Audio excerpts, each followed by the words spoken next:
आज हम COP calculation के बारे में बात करेंगे। इसके लिए हम रिवर्स कार्नोट साइकिल यूज करते हैं। कार्नोट साइकिल हम हीट इंजन के लिए यूज करते हैं और रिवर्स कार्नोट साइकिल रेफ्रिजरेटर और हीट पंप के लिए यूज करते हैं।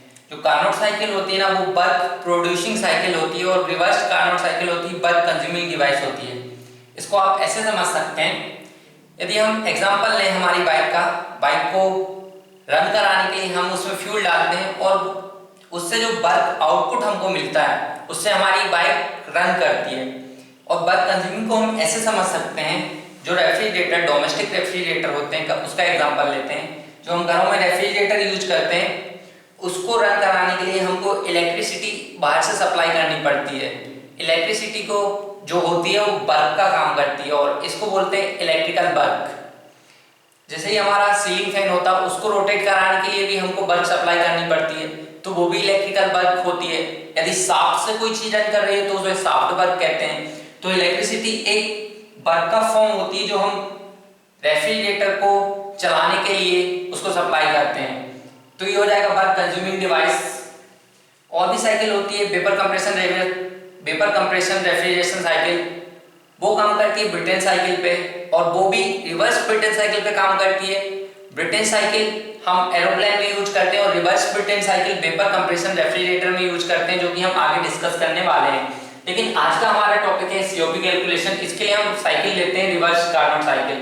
इसमें 4 प्रोसेस होती हैं। Process 1 to 2 isentropic compression, 2 to 3 isothermal heat rejection, 3 to 4 isentropic expansion, 4 to 1 isothermal heat addition. ये 4 प्रोसेस होती है जिनके द्वारा हम सीओपी कैलकुलेट करने वाले हैं। आज का जो हमारा टॉपिक है वो, लेकिन उससे पहले हम एक चीज और समझ लेते हैं जो कि हमारे यूज में आने वाली है। यदि हम सिस्टम को वर्क सप्लाई करते हैं तो वो निगेटिव वर्क रहेगा, और यदि हम सिस्टम से वर्क गेन करते हैं तो उसको पॉजिटिव वर्क लेते हैं। यदि हम सिस्टम को हीट सप्लाई करते हैं तो उसको पॉजिटिव बोलते हैं, और यदि हम सिस्टम से हीट लेते हैं तो उसको निगेटिव बोलते हैं। ये बात आपको समझ लेनी चाहिए। और आप ऐसे भी समझ सकते हैं कि जो वर्क प्रोड्यूसिंग डिवाइस होती है वो हमको वर्क आउटपुट देती है तो वो पॉजिटिव रहेगा, और वर्क कंज्यूमिंग डिवाइस होती है जिनमें हमको बाहर से वर्क सप्लाई करना पड़ता है, बहुत सारी हमारी वर्क कंज्यूमिंग डिवाइस होती है और उसमें जो वर्क हम सप्लाई करते हैं तो उसको निगेटिव लेते हैं। यदि वर्क उन्होंने नहीं दिया है क्वेश्चन में तो आपको ये अज्यूम कर लेना पड़ेगा कि वर्क कंज्यूमिंग डिवाइस होती है, इसको हम वर्क सप्लाई कर रहे हैं तो ये निगेटिव ही रहेगा। तो चलिए हम स्टार्ट करते हैं। प्रोसेस 1 से 2 आइसेंट्रोपिक कंप्रेशन। आइसेंट्रोपिक कंप्रेशन क्या होता है? आइसेंट्रोपिक का मतलब होता है रिवर्सिबल एडियाबैटिक। रिवर्सिबल प्रोसेस क्या होती है इसको हम समझ लेते हैं। प्रोसेस 1 से 2 हम जाते हैं किसी प्रोसेस के थ्रू, और पॉइंट 2 से पॉइंट 1 पे आते हैं किसी प्रोसेस के थ्रू। तो पॉइंट 1 से पॉइंट 2 जाने में जितना सिस्टम और सराउंडिंग में चेंज होता है, और हम पॉइंट 2 से वापस पॉइंट 1 पे आ जाते हैं तो वो चेंज हुआ है वो इक्वल टू 0 हो जाएगा। तो ये प्रोसेस हमारी रिवर्सिबल प्रोसेस हो जाएगी, यानी कि फ्रिक्शन लेस होना चाहिए, इसमें कुछ इरिवर्सिबिलिटी नहीं आनी चाहिए। और एडियाबैटिक प्रोसेस वो होती है जिसमें ना तो हम सिस्टम में हीट सप्लाई कर सकते हैं और ना ही सिस्टम से हम हीट ले सकते हैं, यानी कि उसमें जो हीट रहेगी वो कांस्टेंट रहेगी। और जो एडियाबैटिक प्रोसेस होती है, रिवर्सिबल एडियाबैटिक की मैं बात कर रहा हूँ, क्योंकि रिवर्सिबल एडियाबैटिक प्रोसेस में हीट उसकी एंट्रोपी बढ़ भी सकती है, घट भी सकती है और कांस्टेंट भी रह सकती है, क्योंकि उसमें एंट्रोपी जनरेशन होता है। मैं रिवर्सिबल एडियाबैटिक की बात कर रहा हूँ, तो जो रिवर्सिबल एडियाबैटिक प्रोसेस रहेगी उसमें हमारी एंट्रोपी कांस्टेंट रहेगी, क्योंकि जो रिवर्सिबल प्रोसेस होती है इसमें एंट्रोपी जनरेशन इक्वल टू 0 होता है, क्योंकि उसमें कोई फ्रिक्शन नहीं होता जिसकी वजह से एंट्रोपी जनरेट हो या सिस्टम में कोई चेंज हो, तो उसकी एंट्रोपी 0 रहेगी। तो रिवर्सिबल एडियाबैटिक प्रोसेस की एंट्रोपी चेंज 0 रहेगा। तो हम स्टार्ट करते हैं पॉइंट 1 से पॉइंट 2 पे जब हम जाते हैं, ये है आइसेंट्रोपिक कंप्रेशन। आइसेंट्रोपिक कंप्रेशन है तो टेंपरेचर तो बढ़ेगा लेकिन एंट्रोपी में चेंज नहीं होगा, क्योंकि रिवर्सिबल एडियाबैटिक प्रोसेस है। तो पॉइंट 1 और पॉइंट 2 की एंट्रोपी कांस्टेंट रहेगी, जैसा कि मैंने लिखा हुआ है। पॉइंट 2 से point 3 isothermal heat rejection. Point 2 से पॉइंट 3 आइसोथर्मल हीट रिजेक्शन है तो टेंपरेचर कांस्टेंट रहेगा, क्योंकि हीट रिजेक्ट हो रही है तो सिस्टम की एंट्रोपी घटेगी। हीट के साथ एंट्रोपी एसोसिएट रहती है। अब एंट्रोपी को समझ लेते हैं। एंट्रोपी क्या होती है? जो सिस्टम की अनअवेलेबल एनर्जी को शो करती है। सपोज हमारे पास 100 किलो जूल एनर्जी है, यदि इस हीट में 70 किलो जूल अवेलेबल एनर्जी है, तो 30 किलो जूल जो वेस्टेज पार्ट है वो हम एंट्रोपी के द्वारा शो करते हैं। एंट्रोपी अनयूजफुल पार्ट हमारी सिस्टम की जो हीट है उसमें अनयूजफुल पार्ट और वेस्टेज पार्ट को शो करती है, जिसको कि हम यूटिलाइज नहीं कर सकते, वो फुली वेस्टेज होता है। तो 70 किलो जूल यूजफुल रहेगी, वहां की 30 किलो जूल जो रहेगी वो वेस्टेज पार्ट रहेगा, और ये हम एंट्रोपी के द्वारा शो करते हैं। हम एंट्रोपी कैलकुलेट करते हैं, उसमें ये शो करते हैं। तो सेकेंड प्रोसेस रहेगी isothermal heat rejection. Heat reject हो रही तो एंट्रोपी भी कम होगी, तो एंट्रोपी देख सकते हैं आप 0.2 से 0.3 पे कम हो जाती है। थर्ड प्रोसेस है 3 to 4 आइसेंट्रोपिक एक्सपांशन। 3 से 4 एक्सपांशन हो रहा है और प्रोसेस आइसेंट्रोपिक है, तो एंट्रोपी में कोई चेंज नहीं होने वाला, बस एक्सपांशन होगा तो टेम्परेचर कम हो जाएगा। टेम्परेचर कम हो गया, isothermal heat addition, heat add होगा, एंट्रोपी बढ़ेगी। एंट्रोपी बढ़ रही है 0.1 से 0.4 से 0.1, तो ये 4 प्रोसेस हो गई। अब सीओपी की बात करते हैं। सीओपी का जो फॉर्मूला होता है वो होता है, सीओपी की डेफिनेशन ही यही है, desire effect by work input. Desire effect क्या होता है, इसके लिए हम फिर से डोमेस्टिक रेफ्रिजरेटर का एग्जांपल लेते हैं।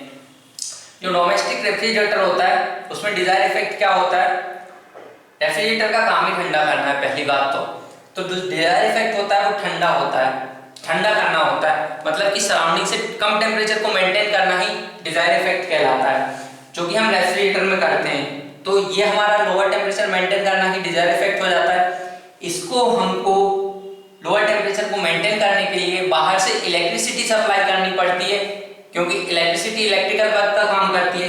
तो जो हम इलेक्ट्रिसिटी वर्क सप्लाई करते हैं वो वर्क इनपुट का काम करती है, और जो लोअर टेम्परेचर मेंटेन करके रखते हैं वो हमारा डिजायर इफेक्ट होता है। और सीओपी का फार्मूला होता है TL/TH-TL। तो इसको हम कैलकुलेट करने वाले हैं। इसके लिए हमको एक टर्म को समझना पड़ेगा, एंट्रोपी। एंट्रोपी का फॉर्मूला होता है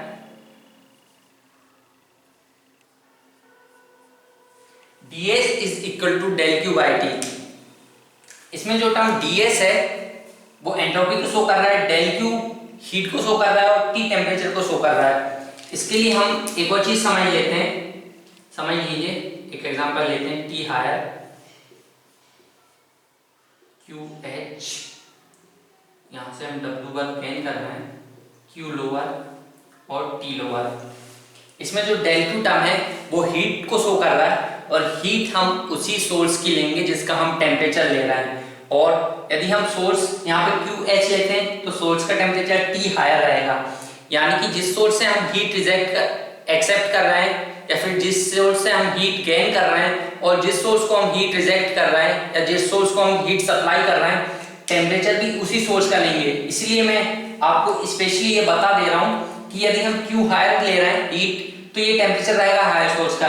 यदि हम QL हीट ले रहे हैं तो ये टेम्परेचर रहेगा Q लोअर। तो ये हीट जहां से हम गेन कर रहे हैं, जहां से हम ले रहे हैं, उसी सोर्स का टेम्परेचर भी रहेगा। ये हो जाएगा रिवर्सिबल प्रोसेस के लिए फॉर्मूला, क्योंकि रिवर्सिबल प्रोसेस में ना ही एंट्रोपी जनरेट होती है तो उसको हम जीरो ले लेते हैं। यदि हम पूरा फॉर्मूला लिखना चाहें रिवर्सिबल और इरिवर्सिबल प्रोसेस के लिए तो ये एंट्रोपी का पूरा फॉर्मूला हो जाता है, क्योंकि इरिवर्सिबल प्रोसेस जो होती है उसमें एंट्रोपी जनरेशन टेक्स प्लेस करता है, तो एंट्रोपी बढ़ेगी सिस्टम की या घटेगी या जीरो भी रह सकती है, ये उस प्रोसेस पे डिपेंड करेगा। लेकिन यदि हम रिवर्सिबल, क्योंकि हम रिवर्सिबल की बात कर रहे हैं तो एंट्रोपी जनरेशन को हम जीरो ले लेते हैं इस टर्म में, तो ये हो जाएगा रिवर्सिबल प्रोसेस के लिए एंट्रोपी। इसको हम ऐसे भी लिख सकते हैं del Q is equal to TdS। ये हीट ट्रांसफर का फॉर्मूला हम यहाँ से कैलकुलेट, हीट कितनी ट्रांसफर हो रही है वो यहाँ से कैलकुलेट कर लेते हैं। हम एक एग्जांपल से समझ लेते हैं ताकि हम आगे यूज करने वाले हैं कि हीट यदि 0.1 से 0.2 पे जा रही है तो इसकी हीट में कितना चेंज हो रहा है, T ये रहेगी final entropy minus initial entropy. Final entropy process 1 से 2 में रहेगी T H2 माइनस H1, क्योंकि 0.2 और 0.1 पे एंट्रोपी बराबर है तो इस सिस्टम में हीट ट्रांसफर नहीं हो रहा है। जैसा कि आप प्रोसेस में भी देख सकते हैं आइसेंट्रोपिक कंप्रेशन में मैंने पहले भी बताया था कि जो आइसेंट्रोपिक प्रोसेस होती है वो रिवर्सिबल एडियाबैटिक प्रोसेस होती है और इसमें हीट ना ही गेन कर सकते हैं और ना ही सप्लाई कर सकते हैं, तो इसमें heat transfer is equal to हो जाएगा जीरो, जैसा कि मैंने पहले भी बता दिया था। अब हम अगली प्रोसेस लेते हैं 2 to 3 इज इक्वल टू, ये टेम्परेचर जो रहेगा वो हायर सोर्स का रहेगा क्योंकि ये हायर रहेगा, और ये रहेगा T2 is equal to T3 is equal to T higher, और T1 T4 वो रहेगा T lower is equal to T3 is equal to T4।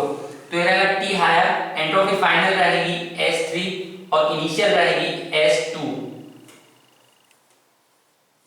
तो ये इतनी हीट सिस्टम से रिजेक्ट हो रही है क्योंकि 0.3 की एंट्रोपी कम रहेगी और 0.2 की एंट्रोपी ज्यादा रहेगी, तो ये नेगेटिव शो करेगा। और जैसा कि मैंने बता दिया यदि हीट सिस्टम से बाहर जाते हैं तो वो नेगेटिव ही शो करती है।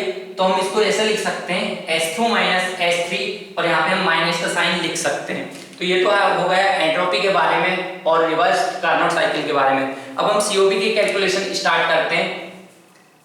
तो उसके लिए हमको क्या करना पड़ेगा, नेट हीट पहले हम कैलकुलेट कर लेते हैं।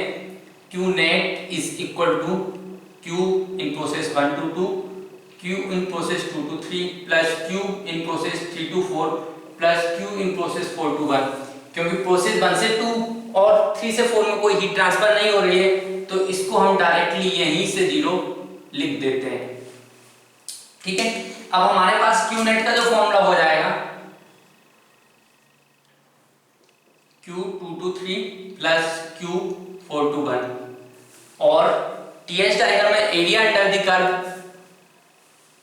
On TH diagram show heat transfer, और यही वर्क के बराबर होता है, तो इसको हम W नेट के बराबर भी लिख सकते हैं। ऐसे ही यदि हम PV डायग्राम का एग्जांपल लेते हैं तो area under the curve on PV diagram show work, यानी कि एरिया PV डायग्राम के कर्व के नीचे PV डायग्राम में जो एरिया होता है वो बल्ब को शो करता है। वन मोर थिंग इज, एक और चीज कि जो भी क्लॉकवाइज प्रोसेस होती हैं, सारी जितनी भी क्लॉकवाइज प्रोसेस होती हैं, चाहे वो TH डायग्राम हो चाहे PV डायग्राम हो, सारी वर्क प्रोड्यूसिंग डिवाइस बताती हैं। और जितनी भी एंटी क्लॉकवाइज प्रोसेस होती हैं, चाहे वो PV डायग्राम हो चाहे TH डायग्राम हो, वो वर्क कंज्यूमिंग डिवाइसेस रहती हैं। यानी कि क्लॉकवाइज सारी प्रोसेस हमारी वर्क प्रोड्यूसिंग हो जाएगी, यानी कि हीट इंजन, और वर्क कंज्यूमिंग डिवाइस हो जाएगी कंप्रेसर, रेफ्रिजरेटर, वो सारी एंटी क्लॉकवाइज रहेगी। और उनके लिए ही हम रिवर्स टर्म का यूज करते हैं।